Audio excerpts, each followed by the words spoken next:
Every year, on exactly June 14th, something unusual happened at a small bakery on the corner of Maple Street, because on that day, the bakery always received the same strange order: a small vanilla birthday cake with white cream and a few strawberries on top. Nothing special and nothing expensive, just a simple cake that looked like something a family might buy for a child's birthday. But there was one strange thing about the order. There was no name. There was no address. There was no phone number. There was only one sentence written at the bottom of the order form. Please leave it at the children's hospital. The bakery had been receiving that order for almost 20 years, and although the owner knew it was unusual, he had never asked too many questions because the cake was always paid for in advance, and whoever ordered it never asked for a thank you, never called to ask who received it, and never even left a name. Every year, one of the bakery workers would take the cake to the children's hospital and leave it at the front desk, where the nurses already knew what to do with it. They would choose a child who was spending their birthday in the hospital, place the small cake in front of them, and tell them that someone had sent it as a birthday gift, although they never knew who that person was. Sometimes the cake went to a child who had only been in the hospital for a few days, and sometimes it went to a child who had been there for months, but no matter who received it, the result was usually the same. For a few minutes, a hospital room became a little brighter. A sick child would smile. A nurse would light the candles. And somewhere far away, the person who had paid for the cake would probably never know what that small gift had meant. For years, nobody at the bakery thought much about it. That changed when Emma started working there. Emma was 24 years old and had only been at the bakery for 3 months, but she had already learned most of the daily routines, from preparing the bread before sunrise to cleaning the tables at night, and she liked the little bakery because it was quiet, warm, and full of familiar faces. One morning in June, while the owner was checking the orders for the week, Emma noticed something written on the list. One small vanilla birthday cake. June 14th. Children's Hospital. She looked at it for a moment, then remembered seeing the same order several times before. Curious, she turned to the owner and asked, "Who orders this cake every year?" The old man looked at the paper, then smiled as if he had heard the question many times before. "No one knows." Emma thought he was joking at first, but when she looked at his face, she realized that he was serious. So after the bakery closed that evening, Emma stayed a little longer and began looking through the old order records, and what she found made her even more curious. The same cake had been ordered every June 14th for nearly 20 years, always with the same simple instructions, always for the children's hospital, and always without a name. Then Emma found something else. The very first order had been placed by a man named Daniel Carter. Unlike the recent orders, the first one still had an old address attached to it, and the address was hundreds of miles away from the bakery. Emma couldn't understand why a man living so far away would order a cake from a small bakery in their town every year, especially when he had never once asked for anything in return. The next morning, she showed the old record to the owner and asked if he remembered Daniel Carter, but the old man only shook his head and said that he remembered the name, although he had never actually met the man. Emma tried to forget about it, but she couldn't. There was something about the order that stayed in her mind, perhaps because most people wanted their kindness to be seen, while this person had spent almost 20 years doing something kind without even allowing anyone to know his name. So Emma decided to call the number she found in the old records. The first time, nobody answered. The second time, there was still no answer. But on the third day, an old man finally picked up the phone. Emma introduced herself and explained that she worked at the bakery, then told him that she had found the old orders he had placed over the years. There was a long silence on the other end. Then the man quietly asked if she had found the first order too. Emma said yes. The old man took a slow breath, and when he finally began to speak, Emma realized that the birthday cake was not simply a yearly tradition. It was connected to a little girl named Lily. 20 years earlier, Lily had been 7 years old when she became seriously ill and had to spend many weeks in the children's hospital, and unfortunately, June 14th happened to be her birthday. That year, her father Daniel was going through the hardest period of his life, because almost all the money he had was being spent on medicine, transportation, and food, and although he wanted to give his daughter a normal birthday, even something as simple as a birthday cake was too expensive for him. Daniel remembered sitting beside Lily's hospital bed the night before her birthday, watching her sleep and feeling helpless, because he could fight the illness with everything he had, but he could not even give his little girl the birthday cake she had been hoping for. The next morning, however, something happened that Daniel would remember for the rest of his life. A young woman walked into Lily's hospital room carrying a small white cake. She wasn't a doctor or a nurse, and she wasn't a relative. She was simply a young woman who worked at a nearby bakery and had heard that there was a little girl in the hospital who was spending her 7th birthday there. The bakery had made a small cake that had not been sold that day, and instead of throwing it away, the young woman decided to bring it to Lily. There were 7 small strawberries on top, one for every year of Lily's life. When the young woman placed the cake on the table beside the bed, Lily looked at it for a few seconds, and then she smiled. Daniel remembered that smile more clearly than almost anything else from that time.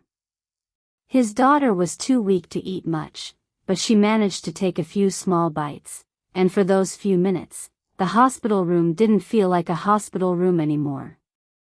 It felt like a birthday. It felt like home. Daniel told Emma that the young woman didn't stay long, and she never asked for his name or expected him to thank her, because to her, it was probably just a small act of kindness that took a few minutes out of her day. But a few days later, Lily passed away.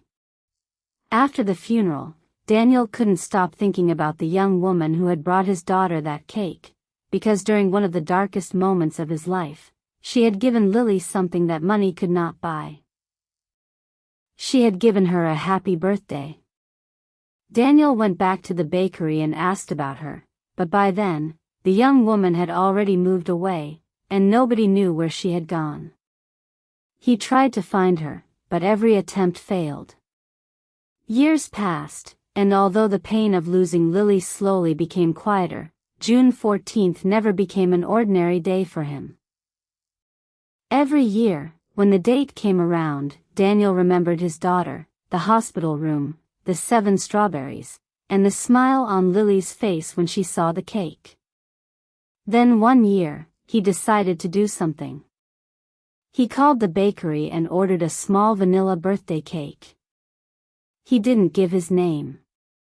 He didn't ask for a special message. He simply asked them to leave the cake at the children's hospital. The following year, he did the same thing. And the year after that, he did it again. Soon, June 14th became a tradition.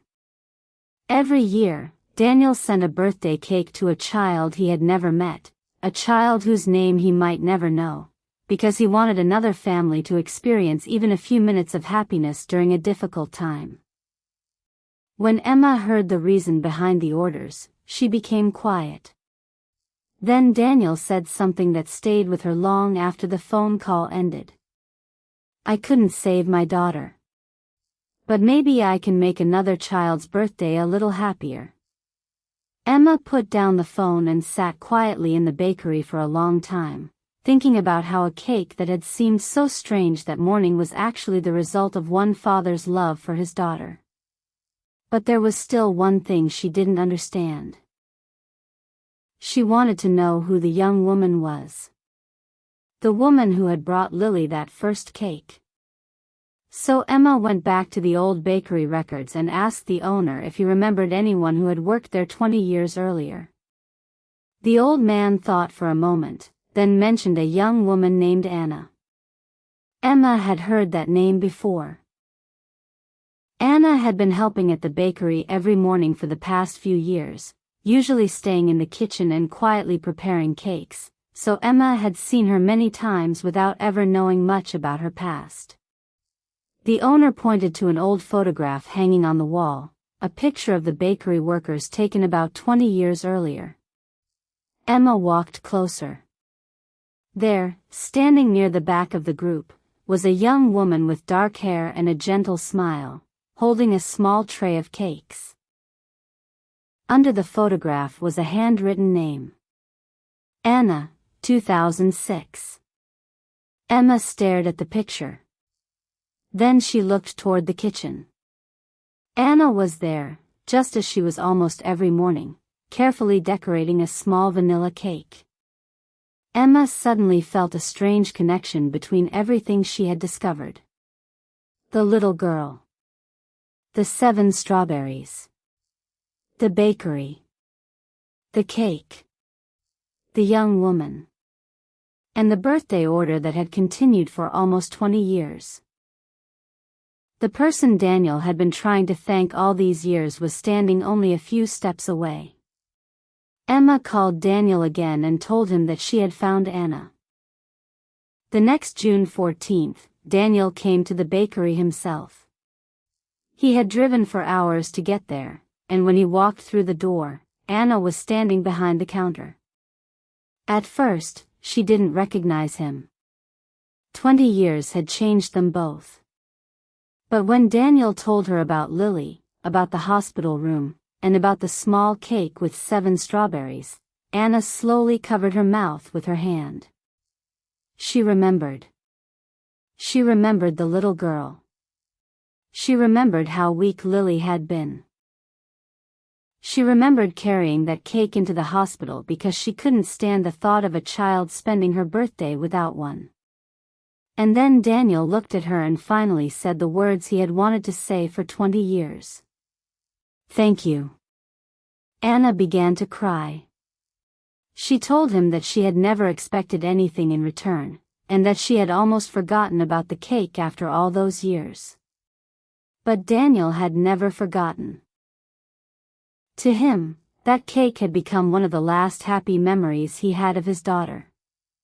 That afternoon, Daniel and Anna made another birthday cake together. This time, they placed 7 strawberries on top, just as Anna had done 20 years earlier.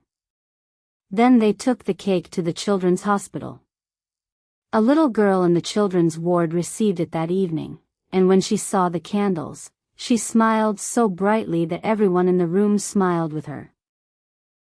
Daniel stood quietly near the door and watched her blow out the candles. For a moment, he thought about Lily. He knew that nothing could bring his daughter back, and he knew that 20 years of birthday cakes could never change what had happened to her.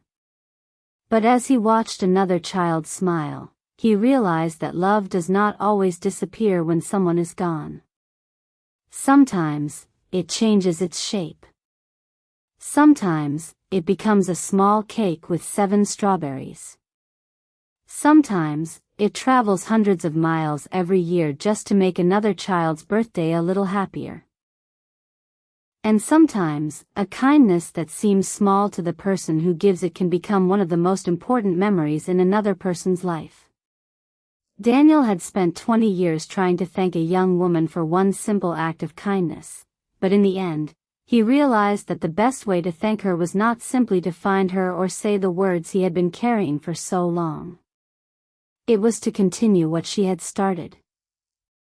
One small cake became another, then another, and another, until a little girl's birthday was no longer only a memory of loss, but also a reason for kindness to continue.